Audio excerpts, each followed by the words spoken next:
Good morning, good afternoon, good evening, wherever you are in the world. Thank you for joining me for this week's edition of the SMIE Consulting Midweek Roundup. It's Wednesday, July 2nd, 2025. We're halfway through the year. The back half of this 2025 year has come, and where has the first month of June gone? It's been an absolute blur. The last 6 months have been an absolute blur in international education circles, but hopefully today we can turn the page and have some more positive things to talk about related to moving forward with this with what we're going to be doing for international education in the United States as a nation, as institutions, and around the world. So thank you for joining me. And as we do each week, my name is Marty Bennett. I'm the president of SMIE Consulting, and we've been coming to you every year since 2018, talking to you about, 7 years this month, we started the Midweek Roundup as a tool to help us talk through some of the issues of the day. We have questions that we answer here on Wednesday that get to some of the core issues in our field related to new legislation, new themes, new challenges we're facing, and also a look at what's happening around the world in other destination markets and how they're dealing with some of the same challenges we are here in the U.S. And it's hard to believe that there are other countries now that are struggling with issues related to international students as much as we are. And some are even worse, under more stress than we are, which is hard to believe. But that's all about what we talk about here quite often on the Roundup, and that is having perspective. We'll get to those three questions in just a minute. Before we do, though, I want to start with, as we do each week, a little bit of information on where our stories come from. The questions that we ask here on Wednesdays come from the news stories that we publish each week in our newsletter called All the SMIE News Fit to Share. And if you're wondering what SMIE means, that's social media and international education. Those are the two themes for the consulting company and have been the core of what we talk about each week. That newsletter is available in two forms. You can find it on an archive of all past editions on our website at smieconsulting.org/subscribe. And on that very same page, you can find the subscription page where you can click on the subscribe button, enter your details, and you'll get an email version of the newsletter direct to your inbox every Monday morning at 9 a.m. Eastern. But if you prefer to get your international ed news via LinkedIn, we have a LinkedIn version too, and between the two newsletter versions, we have 2,600 subscribers in the international education profession that are getting our content each week as part of their international edification. And thank you for those of you who already subscribed there. Really appreciate you being a part of the journey here with us. But those themes are everything from social media stories, webinars coming up, digital reports, blogs, how social media is being used in international education, AI, anything digital really you'll find in that first section on social media. The other section is a U.S. roundup of some of the top news stories related to international ed that we deal with each week, and we certainly had our fair share of those over the last few months with executive orders and court cases and all the other challenges to what our international students have to deal with on a day-to-day basis, what we do have to deal with as international offices. All of that is in that section. Then we have a Solution Central, which I really love focusing on, particularly here on the Roundup, is talking through some of the solutions that individual campuses or countries are fleshing out ways that they can combat some of the challenges that they're facing. And then final section there is the Global Roundup, where we talk about what's happening in other major markets for international education related topics and some of their challenges. So that newsletter, again, LinkedIn or email version, I can get either of those direct to you every Monday morning. And then here on Wednesday, we go more in depth into some of the general themes we see developing in those news stories each week, and then answer those and kind of give you our hot takes on Monday, but here on Wednesday, really go next level and talk through the issues that we're facing, that hopefully a little bit of light can be shed on what might be a path forward for you. So it's July 2nd, so let's get right into that first question. And that is, what will this administration respond to?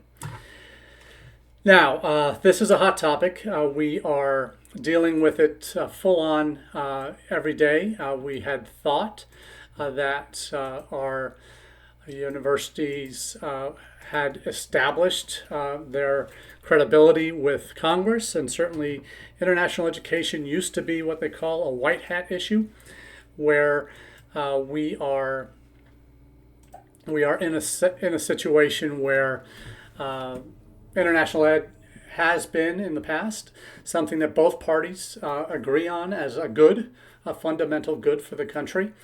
We know what has happened to international education in recent years is it has been increasingly politicized and tied to immigration-related issues, and very broad brush is painted by particularly this current administration with anything international. And one of the things that we're doing here at SMIE, we know we have these new travel ban countries that have been put in place. And if you see my map behind me, you'll see some dots on the map that are orange or red. Those are the travel bans either have been proposed or initiated that prohibit any international students. And for all intents and purposes, the red and the orange are the same when it comes to international students. They are both prohibited, and there are about 19 countries on that list, those two red and orange lists. That includes major centers like Iran, and not a major center, but Myanmar, which was a growing market for a number of countries. Venezuela is on the list as well. Those are countries that we currently cannot receive new international students from. Iran is by far it's a top 10 sending country. It's always been since the late 70s, when it was actually the number one country of origin for international students in the U.S. It's always been a grad-heavy, PhD-heavy market, and we are in a situation now where they can't.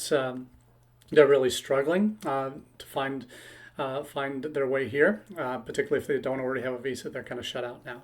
But they were already undergoing a year to 2 years of administrative processing before they could get visas, and now that isn't even possible given the travel ban that's been put in place.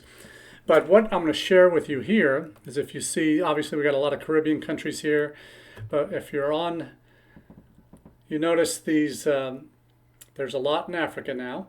And that, the disclaimer there in Africa is that does include the current current 17, 19 countries that are on that red and yellow list, but also a number that are on a proposed list of a potential ban, expansion of the ban. They have 60 days until, I think, middle to end of August to correct their security protocols to allow U.S. government access to the security criminal databases in those countries to see if visa applicants are legit, and then make the evaluations. And that's why many of the countries on this list that are already red or orange dotted are and banned from sending undergraduates or graduates or any international students or non-immigrant visa holders to the United States. At least the red countries, all non-immigrant visa holders. Visa potential applicants, I should say, not holders, cannot enter the U.S. The proposed list of expanding where these countries have, it's another 36 countries. The greater majority of them are in Africa.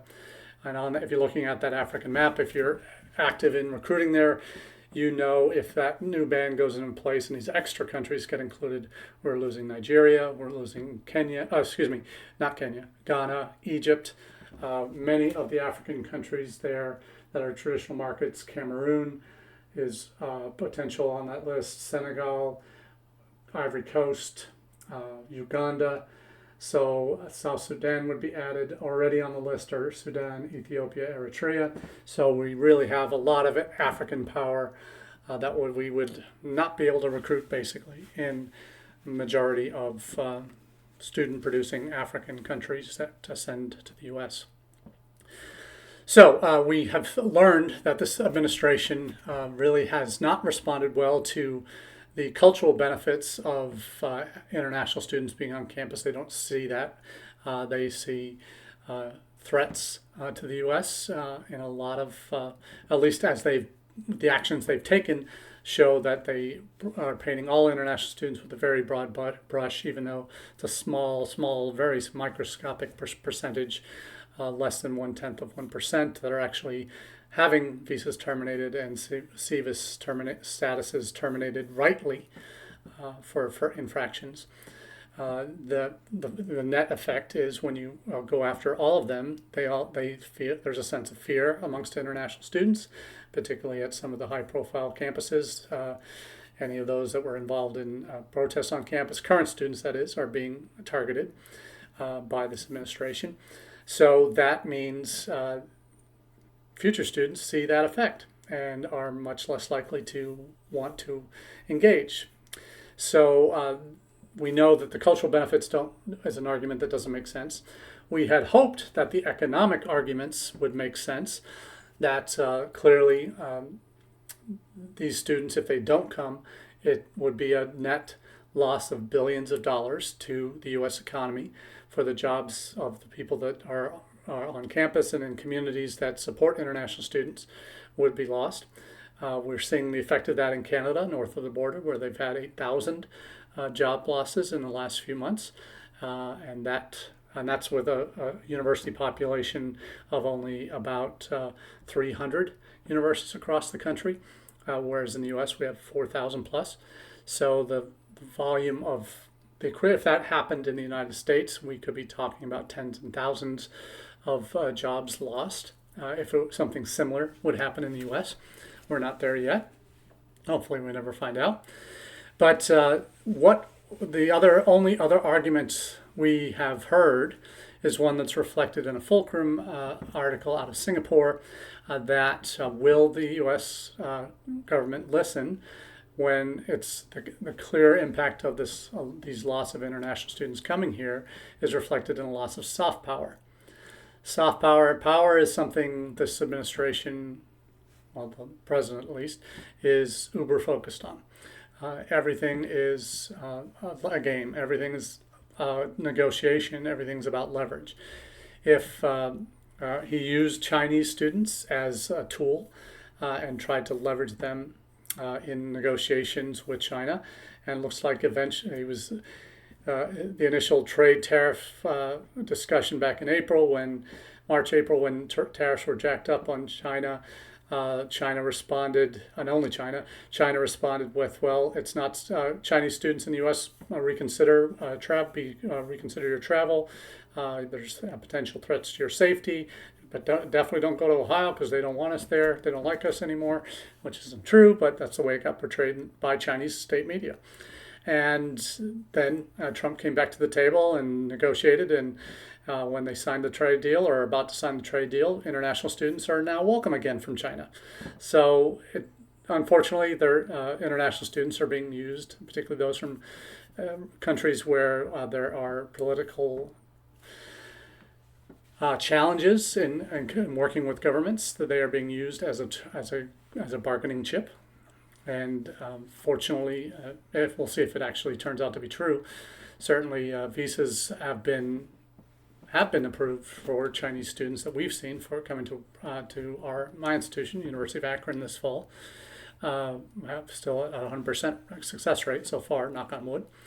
But we'll see if that helps. But will losing soft power and damage done reputationally to the United States through the government's actions impact future students' willingness to consider us? And we have already seen examples where students and prospective student surveys who are still deciding where to apply are now much more open to considering other countries than just applying to the United States.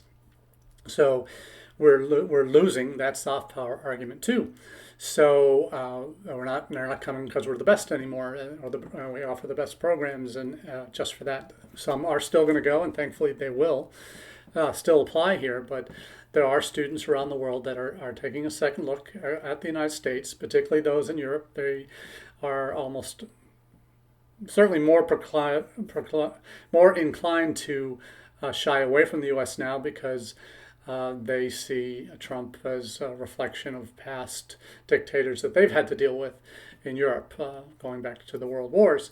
But you see in other parts of the world, there's actually fairly good relations. We're hoping that spills over from China now to India. We're not sure. You would think Modi and Trump have gotten along in the past. They can still, and economically they're going to be a big partner for anybody. But hopefully we maintain our relationships there so we can continue to attract Indian students. We know Canada and India have struggled with their relationships recently.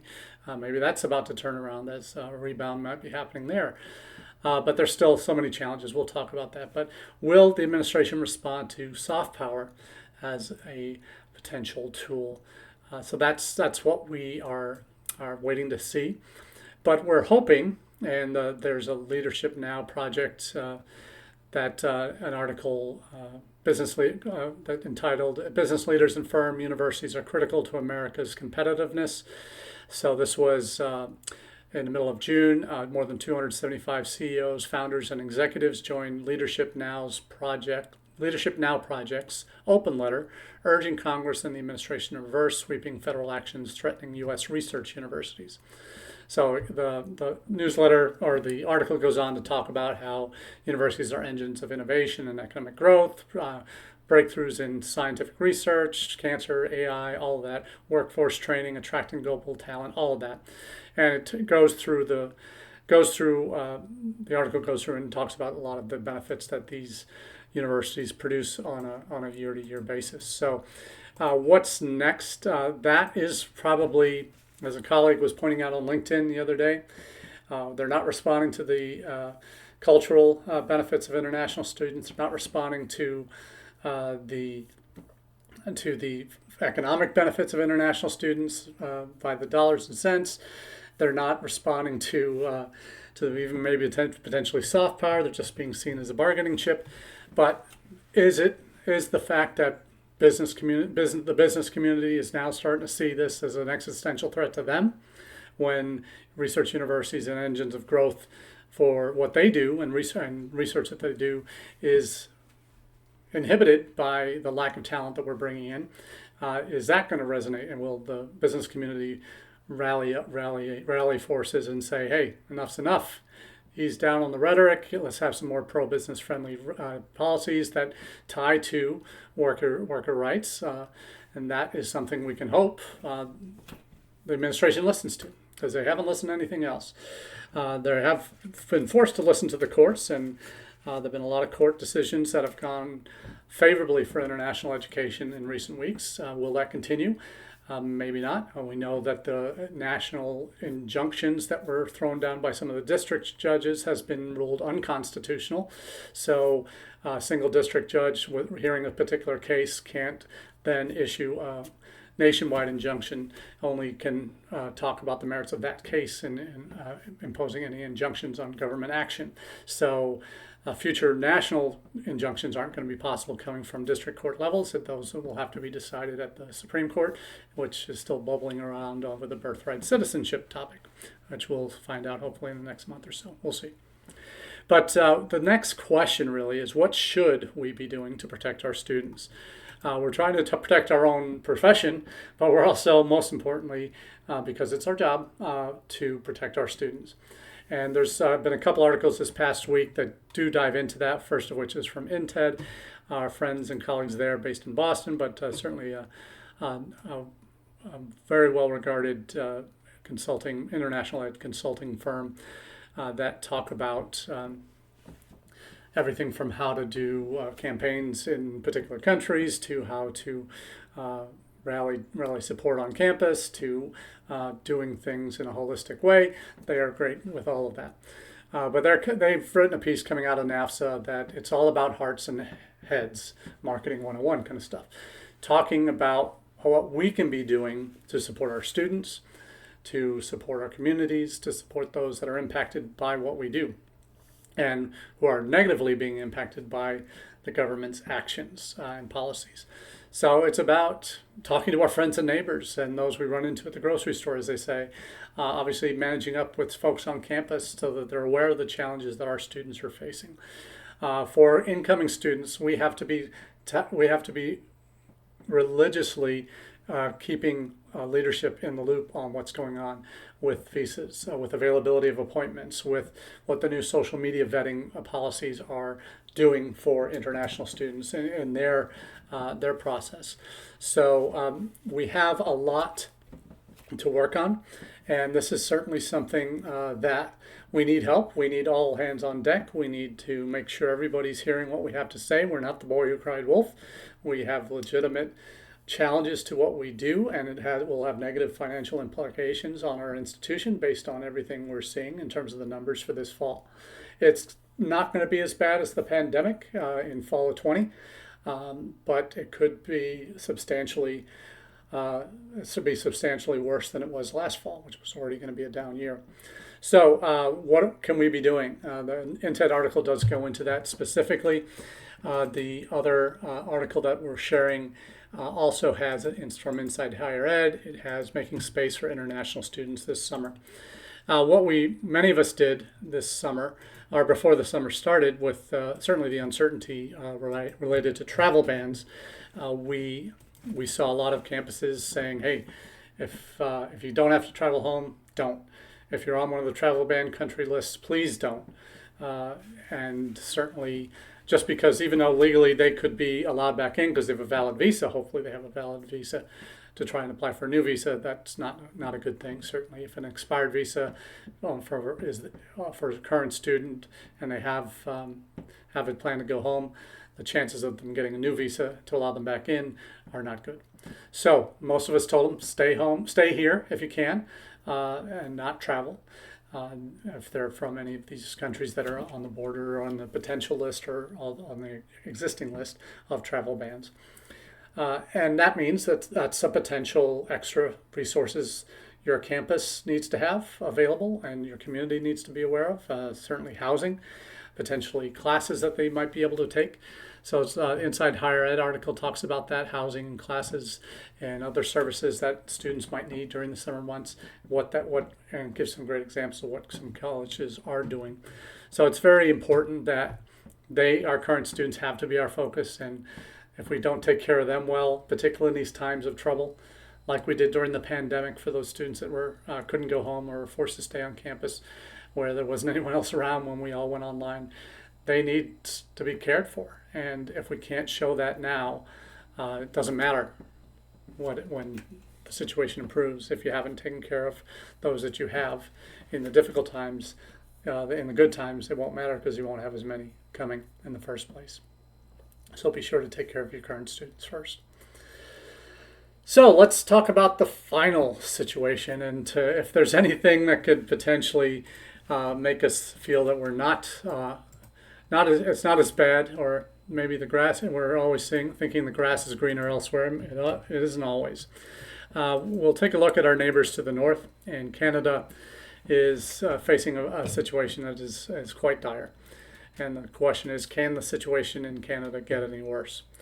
There's a set of 3 articles I'll be sharing here that you have the effect of the study permit caps that have been put in place the last 2 years.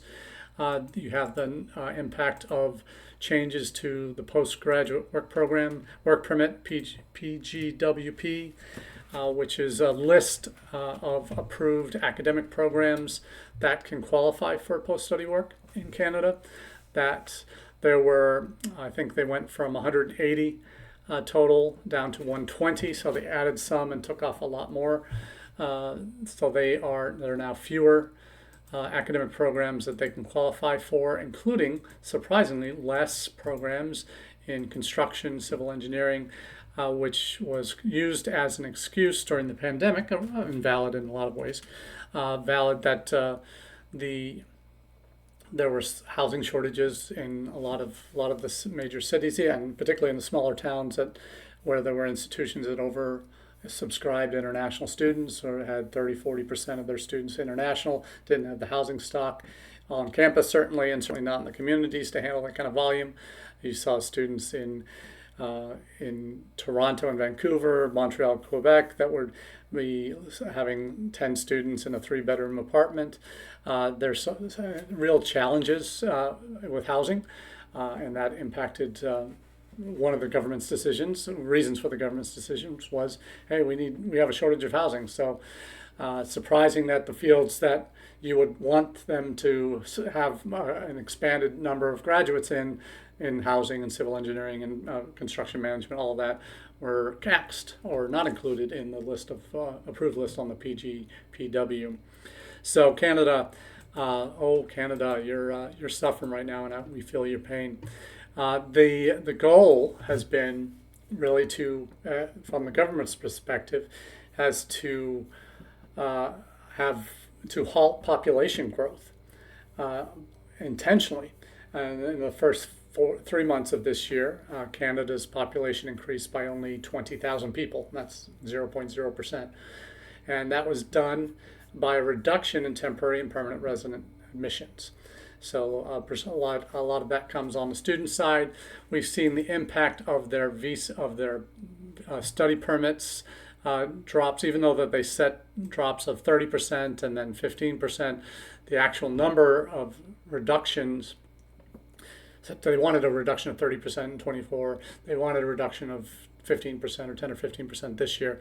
The numbers have been far worse in terms of the numbers that have wanted to come and applied for visas to come, study permits to come. And that, as I mentioned earlier, has led to over 8,200 jobs lost since the caps went in place in January of 24.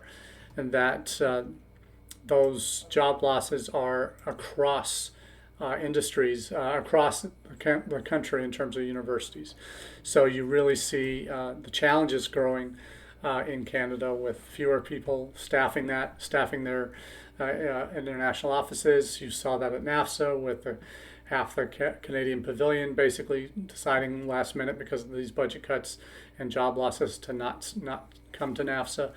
So there's some real hard decisions that have been made north of the border affecting our Canadian colleagues, and you really wonder how long that they can go on like this. That there has to be an end, and there has to be a potential rebound, and we hope that there is.